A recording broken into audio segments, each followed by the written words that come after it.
បងប្អូនទាំងគ្នាបាទយើងមាន2គ្រឿងទៀតហើយបាទហើយសម្រាប់2គ្រឿងនេះគឺ2 model បាទ brand ផ្សេងគ្នាបាទមួយ Yamaha មួយ Kawasaki បាទហើយទៅនឹងខាងមុខខ្ញុំនេះបាទ Kawasaki Ninja 250 015បងប្អូនណាប្រភេទกระดาษពុនមកពីជប៉ុនបាទប្រាំង ABS ម៉ូតូផែនស្អាតបងប្អូនបាទយើងប្រម៉ូសិនបាទធ្វើវីដេអូនេះបាទយើងធ្វើប្រម៉ូសិនបាទពីមុនលក់28ជាងបងប្អូនបាទឥឡូវខ្ញុំលក់តែ5,900ទេបងប្អូនបាទសម្រាប់ Kawasaki Ninja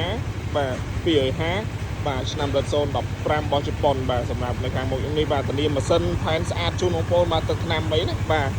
បស់ជប៉ុនសុទ្ធបាទហើយនេះគឺ Yamaha បាទ Yamaha O25 របស់ជប៉ុនដូចគ្នាក៏ភេទกระดาษពុន016បាទ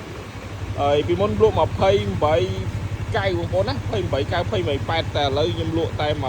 26,900ទេបងប្អូនអាចចេញមកមើលបានបាទសម្រាប់Yamaha O25 នេះបងប្អូនបាទគ្រឿងលេងហើយស្រាប់បងប្អូនបាទមានកាងមានអីស្រាប់បាទមាន slider មានអីកប់សេរីបាទ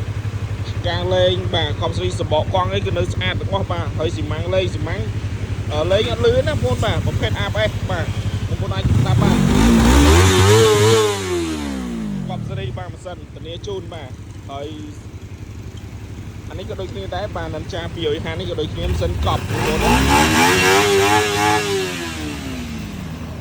ចឹងបងប្អូនដែលស្រឡាញ់បងប្អូនអាចចេញមកមើលបានបាទហើយតេតងនឹងបងប្អូនអត់ច្បាស់ទេចាំមើលខ្ញុំទេ caption ពីលើទៀតណាបាទតេតងនឹងតម្លៃបាទហើយ promotion ខ្លះទៀតបាទអញ្ចឹងអរគុណច្រើនបងប្អូន